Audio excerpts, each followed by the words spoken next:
Hey, what's up, most excellent Guilty Movie Pleasure fans? Today we promise you a most totally non-heinous episode because today Jesse and I are covering Bill and Ted's Bogus Journey. Whoa.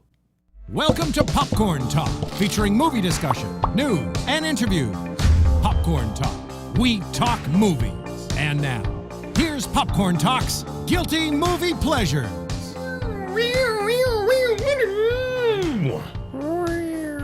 You know, I used to do a mean guitar with my teeth. You want to hear it? Yeah.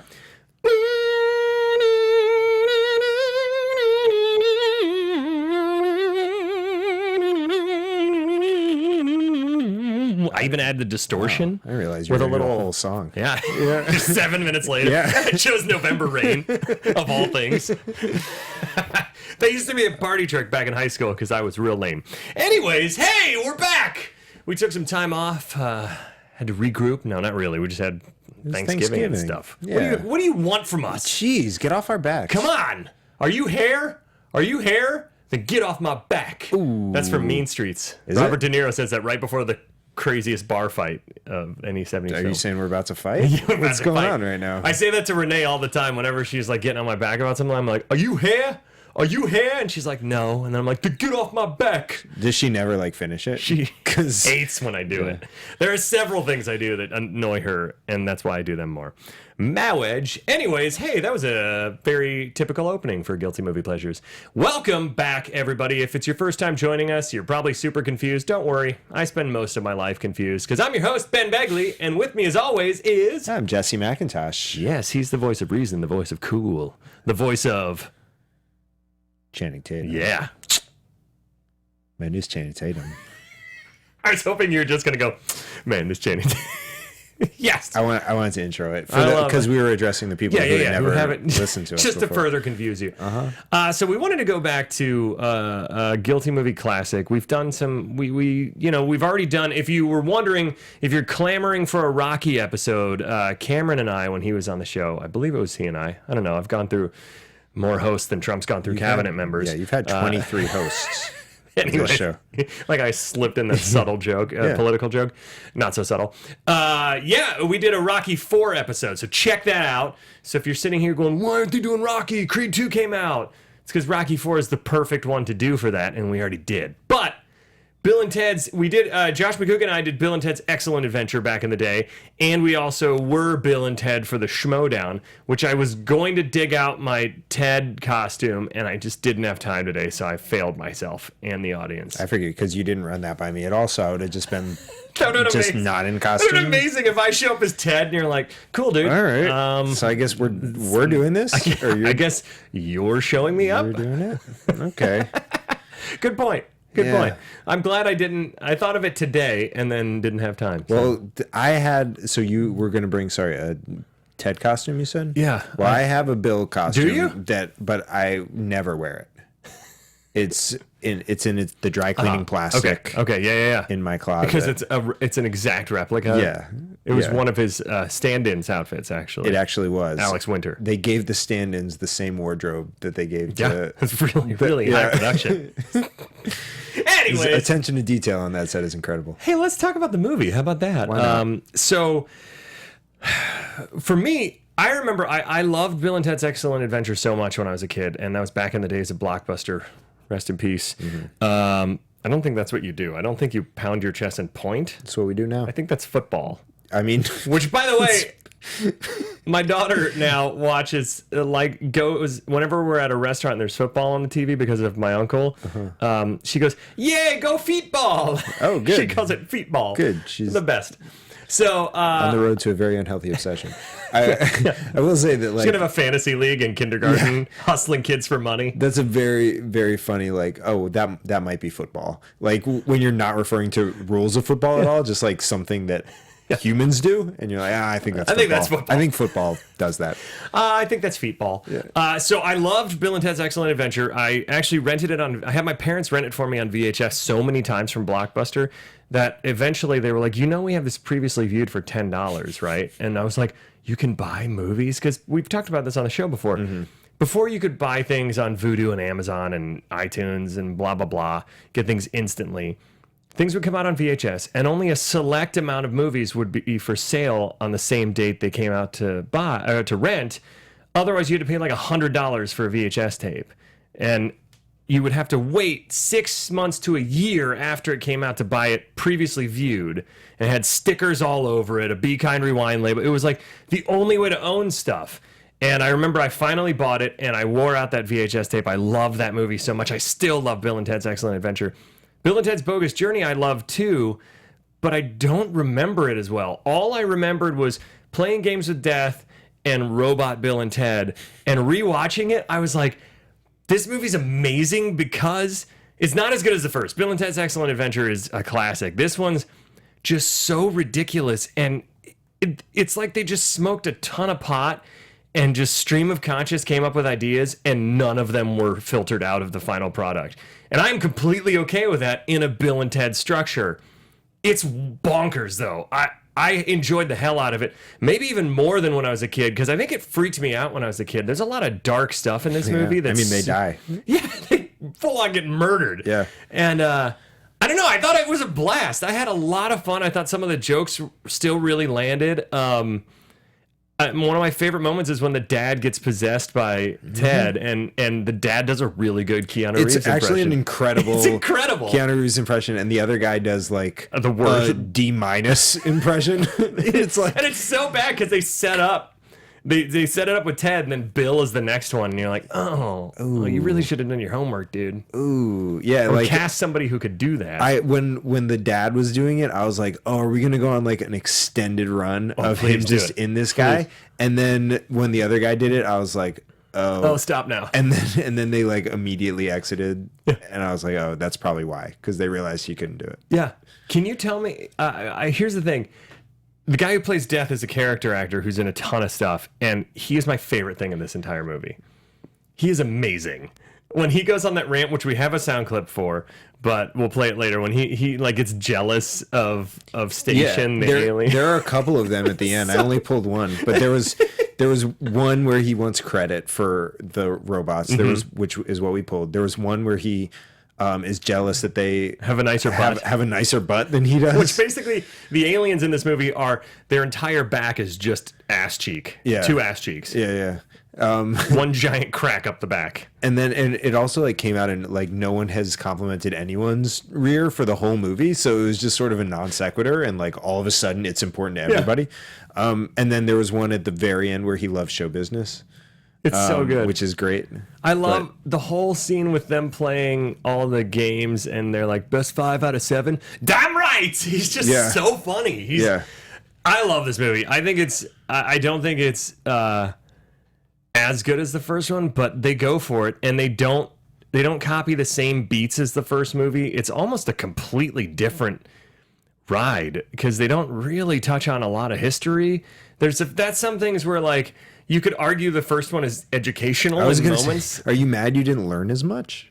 I'm a little mad, bro, because I'm pretty sure heaven isn't like that. Sure. I'm pretty sure you can't just sneak in by mugging people. Yeah, that one, if we're going to talk about nitpicks. Man, heaven has a real loose entry system back in the 80s. Are they not checking IDs? What's going on? Yeah. Anyways, that's what I thought about it. Jesse, what's your history with Bill and Ted and having seen this movie before or not? I'd never heard of it. No, that's absolutely not true. I was trying to really lower the bar on my foundation here. No, because I went on a 20-minute thing like usual. Yeah, I've heard of Bill, never heard of Ted.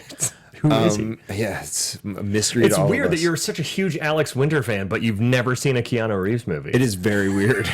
It's one of the quirks that people love about me, but I find confusing as to why they love it. I would challenge you to name another Alex Winter movie. Bill and Ted 3? I don't know. That might be happening. Yeah, I think, yeah. That's how this got suggested by one of our viewers. Really? They were like, Bill and Ted 3 is coming out. You should do Bogus Journey. Yeah, so I've seen Bill and Ted's Excellent Adventure, and I think I told you, I remember Bill and Ted, and I remember the vibe of the movie, but I couldn't tell you a specific thing that happens in the movie. Do you remember, like, just kind of that was Keanu's, the thing he had to try and shake off forever after that? No, because my first experience with Keanu was The Matrix.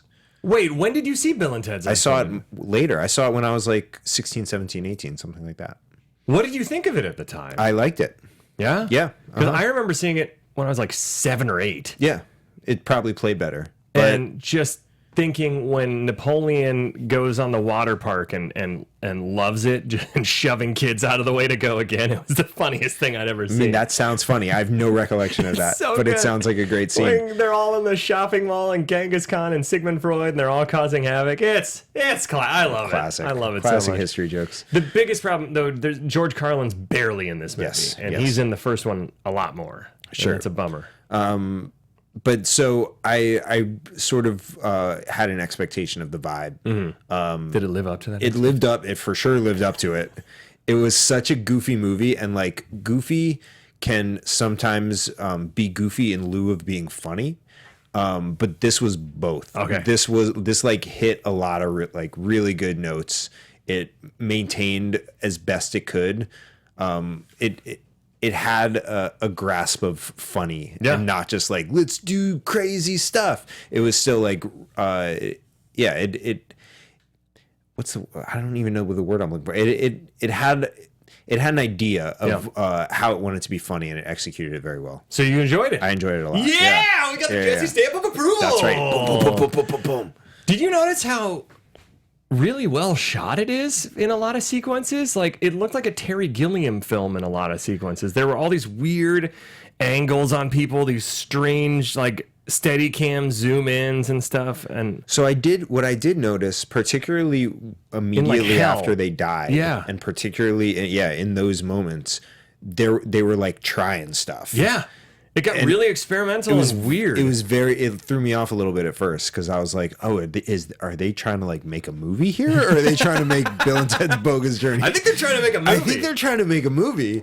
And it contrasted a little bit with like what the rest of the movie was giving off, but I didn't hate it. I think it works given the weird dreamscape of hell they're in. Yeah. So should we do this plot in under 3 minutes? Let's do our best. Should we do it as Bill and Ted? We can. Can you try as Bill and I'll do as Ted? Yeah, bro. All right, bro. Yeah. Okay, so are you ready in the booth, Steve? Yes, sir. Yes, Excellent. we are, guys. Party on! Count it down. All right, in 3, 2, 1. Okay, so we start off in the future, and everybody's going to the Bill and Ted Academy, where there's basically all these people in these foam kind of rubber suits and like spandex things underneath. Super weird fashion trend in the future. And we find out that Rufus is teaching everybody about the Flamadama-Ding-a-Dong-Dingling invention or something. And then Nomolos comes in, he's this bad guy, and he looks kind of like a poor man's Max von Sydow. And he comes in and he's like, yo, we're going to end this Bill and Ted because they're bogus boneheads. And he gets these evil robots, and he sends them back in time where we have Bill and Ted, and they're still practicing, and they're terrible at their instruments still. They totally D2 the Mighty Ducks return it. And then what happens then? And then they do the Battle of the Bands tryout, and they're like, terrible. Oh, they're terrible, but the girls are good, so you can do it. Great. And so then they go to their father's party, and they propose to their girlfriends, or they propose to the babes. The babes, yeah. They propose to the babes. The babes are like all into it or whatever. And then the evil robot versions of At the Circle K, they show up. They show up. And then they show up at the Circle K and they're like, whoa, we should totally listen to Future ourselves because last time we met the babes, all right? Yeah, that's what we should do. And then they're getting, especially Ted, he's getting some weird vibes. He's like, I don't know, Bill. I don't trust these guys. And they go in a van, they get shut in there, and then they're like, hey, they're being total dickweeds the whole time. They get there and they say, hey, we're going to kill you. And he's like, who are you guys? And they rip open their face and they show a skeleton of a robot, like an exoskeleton with like, looks like it was made at Spencer's Gifts. And then they put it underneath, and then they throw him off a cliff, and it's totally bogus, and they wake up and they're dead, man. And then they walk around, and they meet Death. Death says, you gotta challenge me, and then they Melvin him by giving him a wedgie, and then they go off and they try and they go to the police station, and they try and let people ghosts. know. So they go into the police officers, and they're like, hey, Bill and Ted were killed.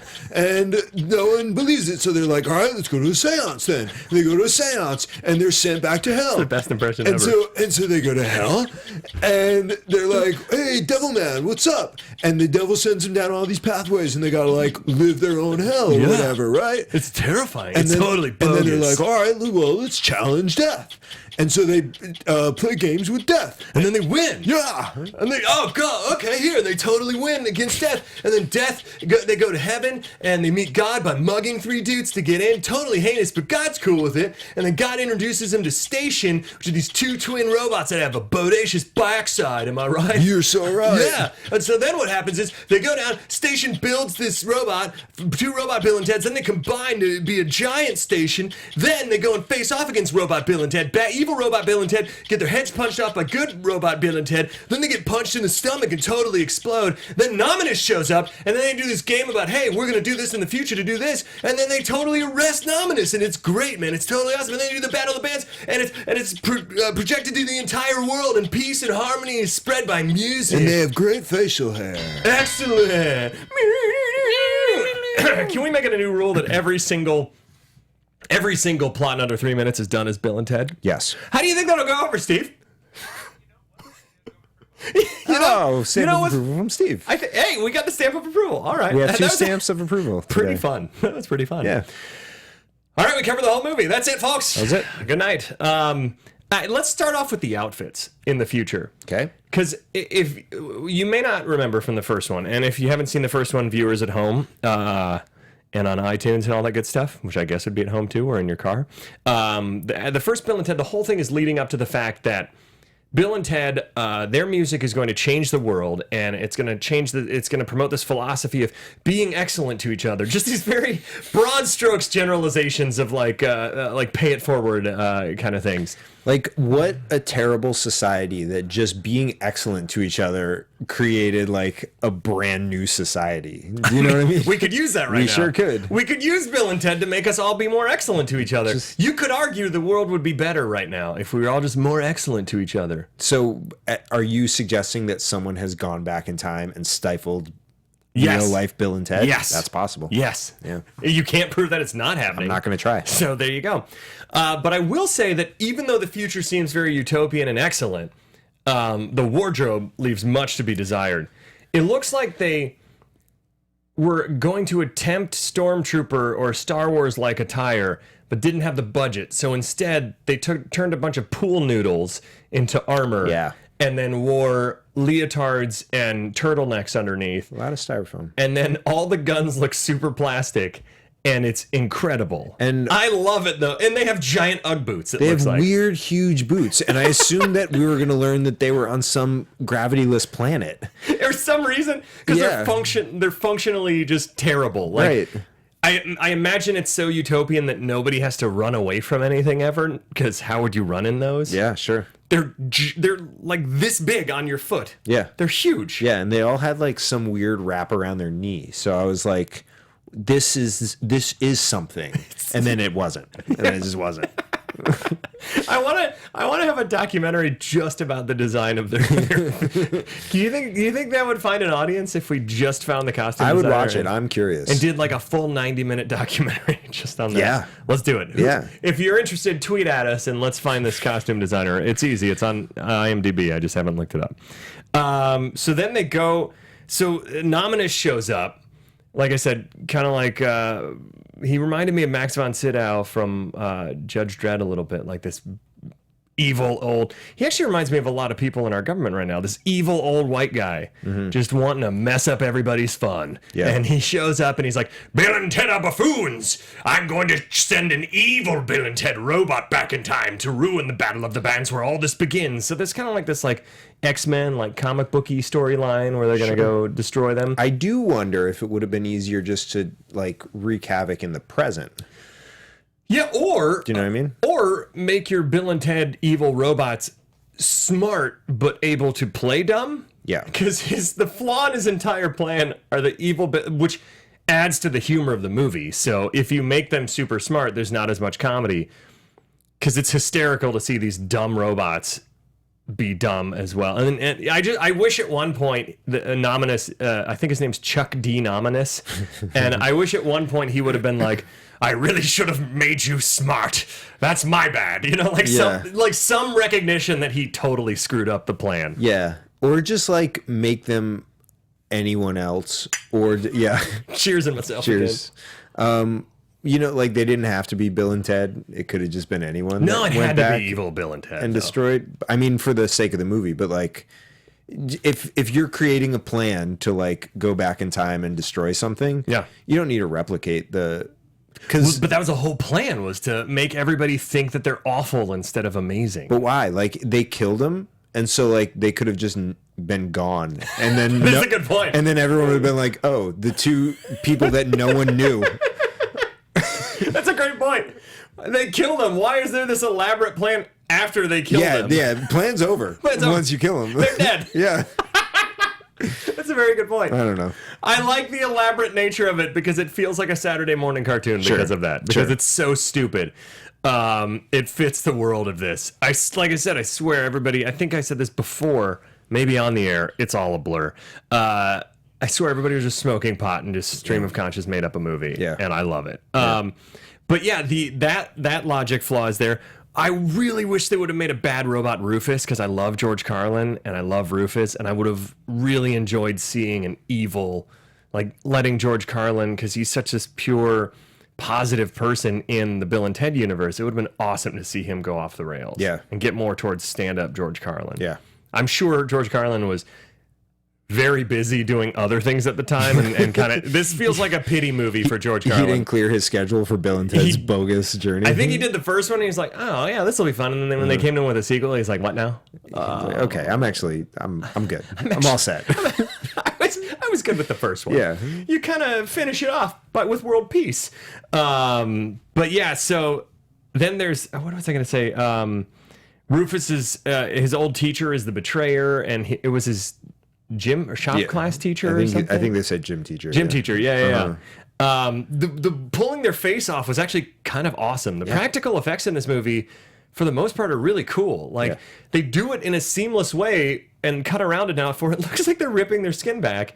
And like I said, they have these fun little, it looks like an exoskeleton you would buy, like, if you went to Spencer's Gifts back in the day, which if you don't know what that is, they still exist in very few malls. Yeah, Google it. Google it, all right? It looks like a generic ripoff of an exoskeleton, like they're trying to sell for a Terminator costume, but they don't have the rights to. Yeah. And I love that. Yeah. I actually love the design of it. I think it looks really fun. And when they rip open their chest, and first off, they have abs of steel, which I'm sure maybe they did. Maybe they had abs of steel. Who knows? I'm just jealous. But they rip open their skin, and quite they have literally abs of steel. They have all these, real abs of steel that open up with all these fun little. That's what I miss. I miss practical effects like that. As sometimes cheesy as they can look, they still look more real to the eye because they are real than CGI. Right. So, and I love that Station was practical. Station looks so cool. I didn't know Station was practical. What? Station? Station, yeah, he's a practical creature. I didn't know that. Really? Yeah. See, because he looks so real. He looks so real. You thought he was a real creature. I thought that was a real being. When I was a kid, I thought Gizmo was a real creature, and I was devastated when I found out Gizmo wasn't real. I would ask my parents to take me to pawn shops. They never would, but because he gets it in a pawn shop, and I would ask them to take me to pawn shops whenever we drove by one. And in Akron, Ohio, where I grew up, pawn shops are in really dodgy parts of town. I mean, in most places, they're not great. They're like, I don't think they have Gizmo there, honey. And then eventually they had to break it to me. I was so mad. Yeah, it's not where you go for treasures. So sad. Yeah, it's where you go to sell wedding rings. Yeah. And then buy them back later. So then we go back in time to our present day, not the future where Bill and Ted's Excellent University exists, Excellent Academy. Bill and Ted are practicing for the Battle of the Bands, and they are god-awful. Yep. It's terrible. And like I said in the 3-minute thing, they basically D2 The Mighty Ducks returns us where, we didn't practice since the last one. And I'm like, you assholes, you didn't learn anything from the last movie when you saved you won the school presentation. I forget why they were giving the school presentation. You met all these historical figures. You met all these babes. You haven't changed at all, but I'm glad by the end of this movie they change.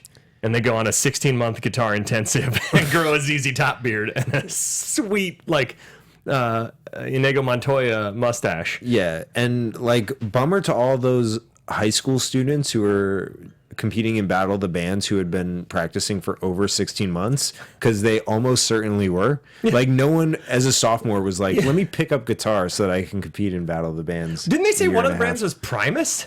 Oh, maybe. So like said, actual professional bands? Primus! And I was like, why is Primus facing off against Bill and Ted? I don't know. And Wild Stallions. In the San Dimas Primus Battle was of the slumming Bands. it in the 80s, man. Yeah, jeez. Oh, man, that's worse than like a fair. Hey, LA County Fair performance. All publicity is good publicity. You're right. Anyways, we should get into the first sound clip. Sure. So this is when the promoter, played by Pam Grier, is getting on them for not practicing.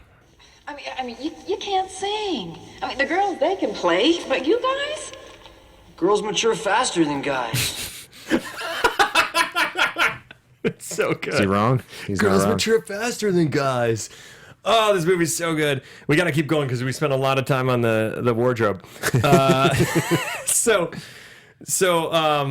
Then oh god, my brain's not working. Okay, so then they go to their dad's party, like we said. So and they're let in to the Battle of the Bands, Yeah. and they're basically like, you can On the- go by the last skin of their when teeth. no one is there because the girls are good. Yeah. But make sure that you're good by the time you do this. In like 2 basically. weeks. Yeah.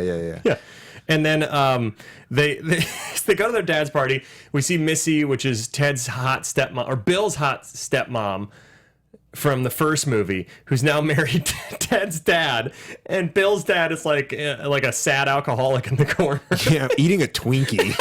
Just like super weird. He's at a house party and he just has like a single serve Twinkie. He's It's so good. And then they propose to the babes, and then Evil Bill and Ted show up. But so this is actually from that party when the dad, the dad's friend who's an army general or army whatever an Alaskan he is. boarding school colonel. Yeah, and he's Who's like a total creep in this scene. Yeah. Like he looks at the babes and is like, hello. It's like, oh, there's Twinkie Man and it's a weird vibe at that party. But they're like, yeah, well, if we win, we can pay you back. what's the party for? Unclear. It's so good. Yeah, and he responds If this we way. win, I can totally pay you back the money I owe you. But what if you don't win? Well, I guess, maybe sell some more blood. Sell some more blood. We've all thought of doing that. I mean, in yeah. college, I almost sold my plasma, but I was too afraid of needles. Yeah. And I Doesn't never that hurt? I think so. Yeah. I think so. Evil Bill and Ted show up, and at first they're at the Circle K, which strange things are afoot at the Circle K.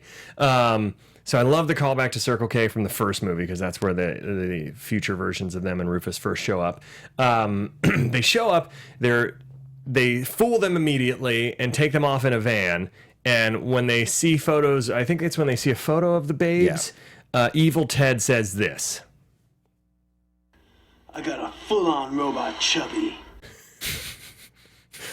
Which begs the question, are these robots made anatomically correct? I guess so. I don't know. And Apparently. are they given glands like a chubby that would work? When I don't understand the thought process of this robot. I don't know, because they clearly have sexual desire. They do. But is that a program or is that some sort of robot physiological thing? Oh, you're asking bigger questions. Are we operating on our own free will right now? There's a dude at the entrance of a freeway today yelling to me. Really? Asking me if I'm thinking my own thoughts or thoughts people tell me to think. Ooh. And I was like, oh God. Oh my God. Now I'm thinking what you're asking me to think. So that was mind-blowing that you just said that. Anyways, now I want a 90-minute documentary about how the Evil Bill and Ted robot penis works and if it's their own thoughts. Mm-hmm. We're getting into Westworld territory. Yeah, we sure are. Is it his own thought or has it been programmed that he has a robot chubby? Does he actually know what one is? Is Bill and Ted's brain been replicated and put into what?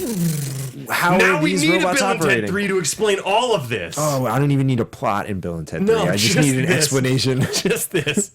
So Evil Bill and Ted drive them off, tell them they're going to kill them, and then toss them over the edge. and they full on fall to their death in a very peaceful way. They're just laying there. Usually when people fall to their death, they do the stereotypical like bent knee to show that they've died. Yeah. You know, like knee in an awkward position or arms. But just on their backs. Yeah. Just like...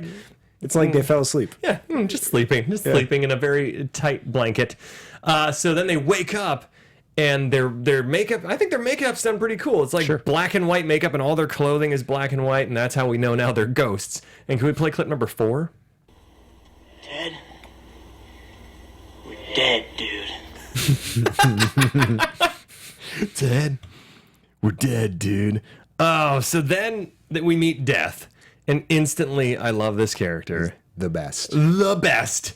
And he has this weird kind of Eastern European accent kind of thing going on, and he's like, no one, but it gets more pronounced as the movie goes on. Yeah. Because in the beginning he's more just like ominous and like, no one has ever beaten me in a game, which is great. The payoff is great later on. It's so good. Because they could have skipped so much if they just challenged Death already. Right. And he like makes it so ambiguous when he's there. He's like, you have to challenge me. And he never says to what. And then they just like, why do they call it a Melvin? I guess Steve, do you know what Melvin means? Why that's a wedgie? I stumped you. I stumped me and you. We've stumped everything. Was the Melvin my own thought or somebody's thought that was put into my brain? It's like how Ben didn't even ask me. Hey, Ben went do you know what straight over Melvin my head. is? I don't. Man. See, I knew neither of us knew. Yeah. And then so Death. Maybe it was like an underwear brand. Maybe it was. Maybe it was like a jockstrap, but it was more like a man thong. Could have been been a man thong. It was called a Melvin, but they thought man thong was too weird, and the guy who created it was named Melvin. So that's what it is. But his middle name was Melvin. It was a totally heinous thing. It gave you real diaper rash for an adult. Anyways, so let's play. This is when they're saying, well, what if we challenge you, Death, dude? And this is what Death has to say, a.k.a. the Grim Reaper. What if we win? No one has ever won. So I am wrong. His accent is clear there. It's just more echoey, so you don't get it as much. It's more echoey, and he's not saying as much. Yeah. So it's less No obvious. one has ever won. Yeah. Because he's basically like, if you lose, you have to stay here forever. Yeah. And then they say, well, what if we win? Yeah. And there we go. And there we go.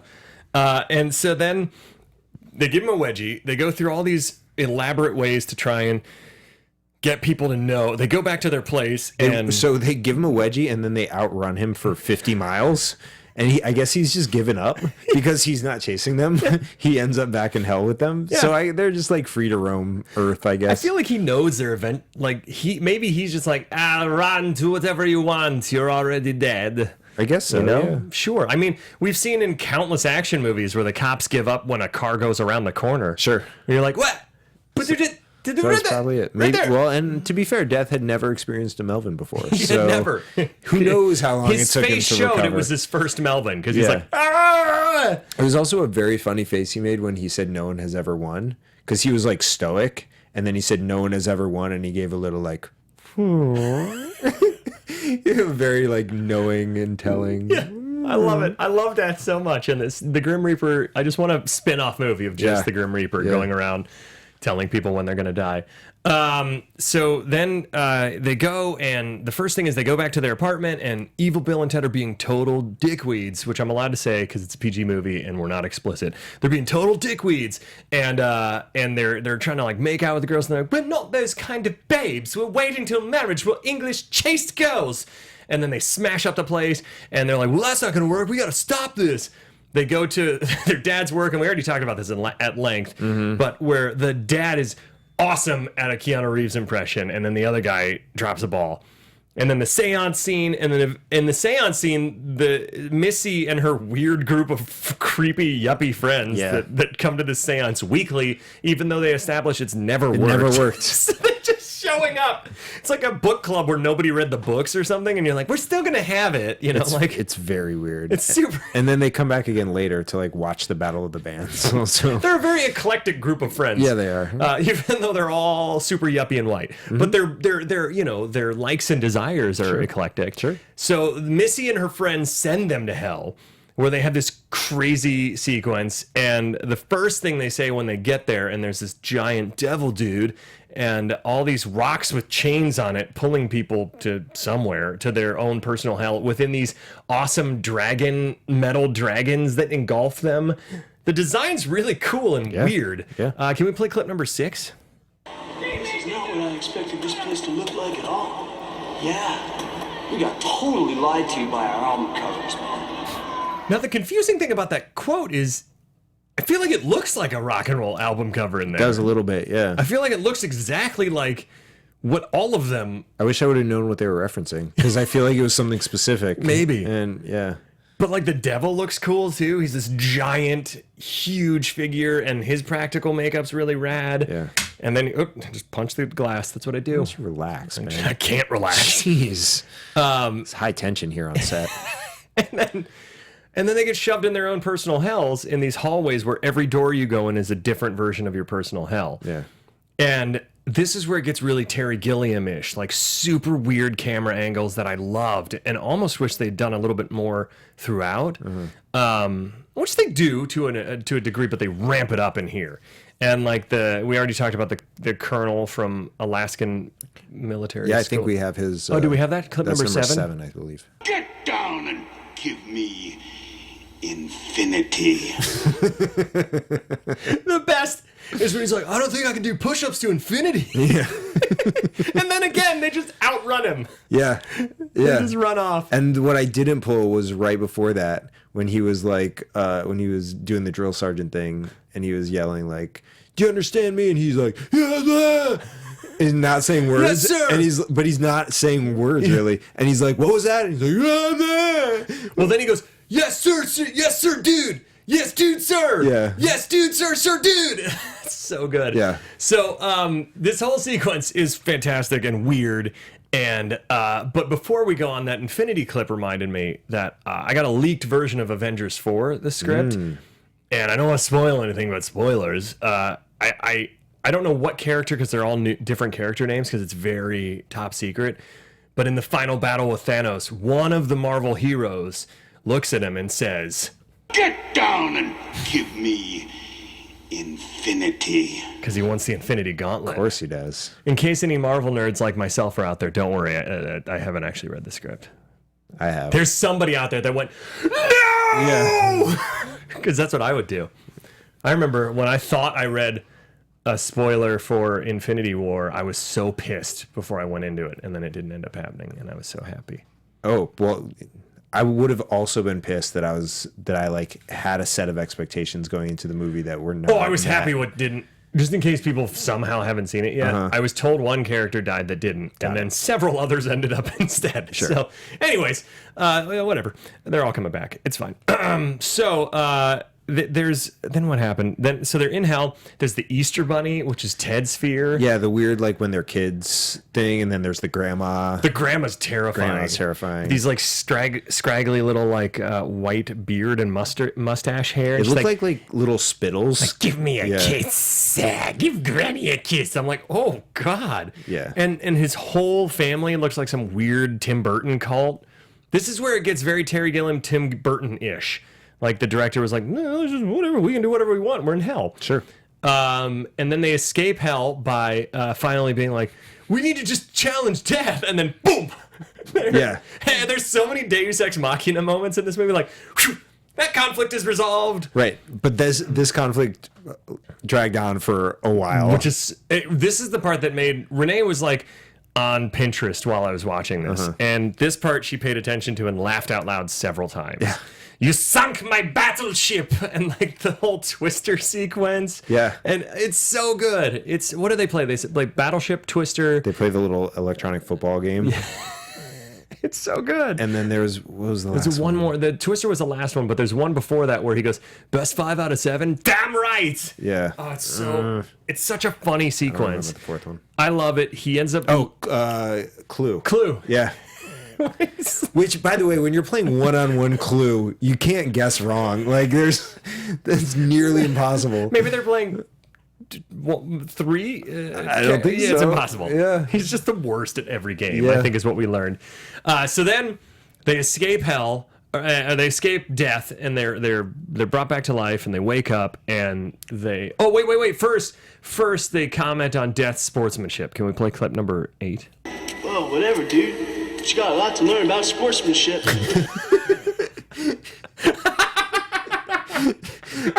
That's so like Little League baseball coach.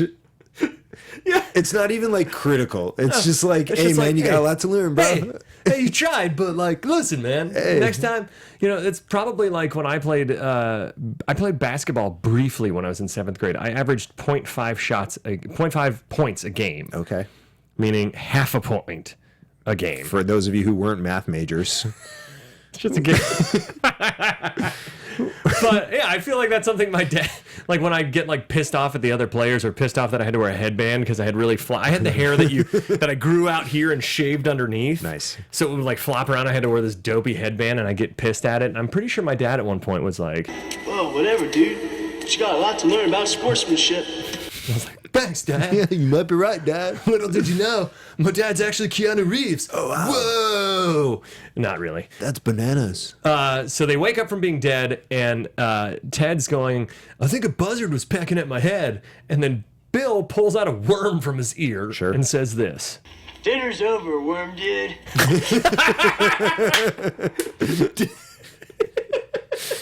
Dinner's over, worm dude. How much of his brain had been eaten prior to that? Did it all heal? I think maybe it was just excavation. And it was just looking. Just earwax. Yeah. Just like getting maybe a home to just curl up in for a little bit. Yeah, also making plenty of assumptions here about what meal that was for the worm. You don't know. You don't know what time it is. You just woke up from death. It could have been brunch. Yeah. Maybe. Could have been. It could have been a brunch, all champagne brunch. Were his friends there? So then they get the... Oh, God, we skipped heaven. Oh, yeah. We skipped heaven. Yeah. So they're like, hey, since we beat you, we need help building good robot us's. How did we skip that? That's a huge section. They go to heaven. They mug 3 guys. Yes. They dress up as... Death looks like a strange Amish, like... I don't know. Yeah, like Little House on the Prairie. Yeah, Little House on the Prairie. Thing, yeah. They're like, oh, hey, we're here because what's the meaning of life? Didn't they say like be excellent or something? Something like that. Oh, no. I think they quote, give song They lyrics, quote, right? oh God, what? Well, I'm blanking on the song. I have it. They quote, say something while I figure this out. So they, first of all, like... Lyrics, every rose has its thorn. They quote that, and then Death picks a really high-pitched voice. It's like a really weird thing to ask them as they're going, like, that's why we're here, to find out. Yeah. You know what I mean? Like, hello? Yeah. You're supposed to tell me. I actually don't know. That's why I'm here. Also, shouldn't you be trying to see what my identification is? Right.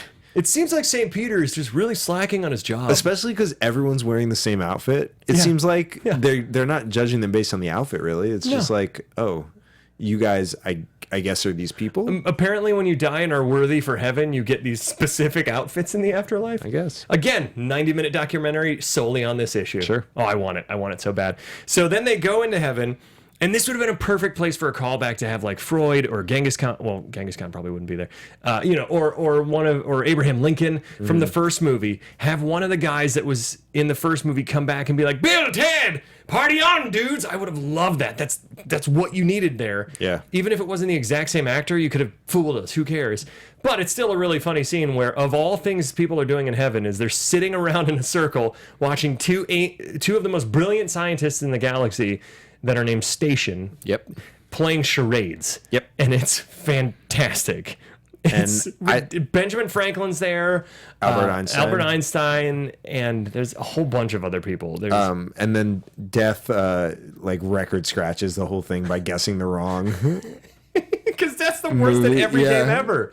Or maybe Death smirks in the beginning because he realizes he scared people out of playing the game, and so no one's ever actually played him. Sure. And that's why no one's ever won. Sure. Because they're just afraid of the Grim Reaper. Must be. So now back to Earth. Now that we fixed that plot hole, that patch in our coverage, we're back to Earth. They go searching for robot parts, and Death is debating a gardening hoe instead of his sickle. And then he puts it back. Nah. Yeah. And then Station gets, apparently just at like a makeshift local Home Depot, gets enough to build these robots. But before that, the Station aliens have to charge each other and form a giant alien meat sack that then shifts into a big station. Yeah. which the meat sack is so gross looking at first. It's just like hair and like alien butt and skin. You're just like, ugh. But what a great butt it is. What a great alien butt hair skin it is. Yeah. And then they have this awesome montage where Station is quickly building these robots out of scraps. Definitely a dustbuster. That's the only thing that I was able to discern. Yeah. I also thought it was funny that like no one was like, you know what, they like all they did was kidnap us and by tricking us. Like we can't just go and overpower these robots. We need other robots to do this. I think they're stronger than them. I guess. But not too strong because they show up. Right. And immediately they show up and they're like, hey, you're not us, we're us. And the crowd's going, huh. And then the good robot, the babes are hanging from ropes that are ripping. We got to hurry up. Yeah. And you think this is going to be this big epic showdown. And instead, the good robots just walk out, full on Mortal Kombat, uppercut the bad robot's heads off. Then punch him in the chest and they just explode. They Bruce Lee 1-inch punch him in the chest and they blow up. Yeah. And then you think that's it. But then Chuck D. Nomolos shows up. Yeah. And they do, I don't know if you remember from the first one, but that's how they break into the police station. They're like, oh, I know. What if we remember after this to go back in time and put a key here for ourselves so that we can get out of the lock? They do that all the time in the first one. And I love that they pretty much parody that in this one where they're like, hey, guess what? Time travel only works for the victors. So we came here, we planted the key for you, did all this stuff, and it's like 14 different ways. And I'm like, I don't think that's how time travel, but you know what? I love it. I wish time travel worked like that. It checked out while I was watching. Hey, Jesse, I was like, that makes sense. I'm going to go back in time so that when I come back here today, there's $1 million under the table. Ooh. Oh, time travel's not real yet, bro. Obviously not yet. Nomolos is locked up. He's taken away by the dad. And before that, he does this worldwide broadcast about how, Bill and Ted are idiots. So he's going to like shoots the cameras. To possess them to... I guess that changes the broadcast? Yeah, because he has space weapons that are made of plastic. Sure. From the future. Sure. So not space, they're future Earth weapons. But then Bill and Ted get to... So, and then Nomolos actually... It's kind of like Terminator, where the prophecy always comes true, all right? Because you can't thwart Bill and Ted's excellent future. Nomolos actually causes the future by broadcasting live to the entire world this epic, totally bodacious music. Whoa, he should have thought about that and then time traveled back and changed it in the future. Yeah.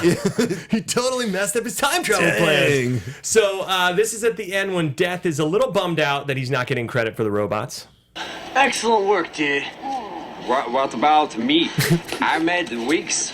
Okay, Death. I helped with shopping. All right. I was pushing the cart. I was pushing the cart. So this guy, I gotta find this actor's name because he's fantastic. He's also in a brief cameo as one of the people watching the TV. He's the British dad. It's like, right on. Oh, really? That's him, yeah. Huh. He plays a lot of bad guys now. Great character actor. I should do more research for these shows. Anyways, but I had a totally non-heinous time talking about this, and I'm really glad we revisited this 80s classic, or 90s classic. Dude, we could go back in time and figure out which decade it was from. Yeah! Jesse, till next time, where can they find you? You can find me on Twitter and Instagram at TooMuchJesse, and for Sketch at The Prom Losers. And you can find me at The Ben Begley on Twitter and Instagram. Also, you can find other stuff that I've done, like the Funhouse Massacre at Funhouse Mass on Twitter. And there's going to be some cool shorts we're going to start premiering soon after they're done with the festival run. I know I've been saying that for months, but they keep getting into festivals, so that's pretty cool. But I promise to air them as soon as I can. Until next week, what is your guilty movie pleasure?